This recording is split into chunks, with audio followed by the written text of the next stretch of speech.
how to change the edge lighting, transparency, width, and duration on the Samsung Galaxy S24 series.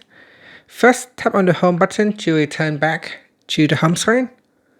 Now from the home screen, swipe down at the top to open up quick settings. In here, tap on the settings icon. Next, we scroll down and then tap on notifications. After that, tap on notification pop-up style.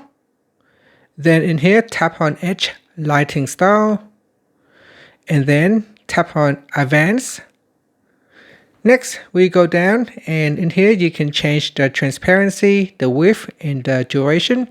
To change the transparency, just drag on the bar here to the right to increase the transparency, or drag it to the left to decrease the lighting transparency.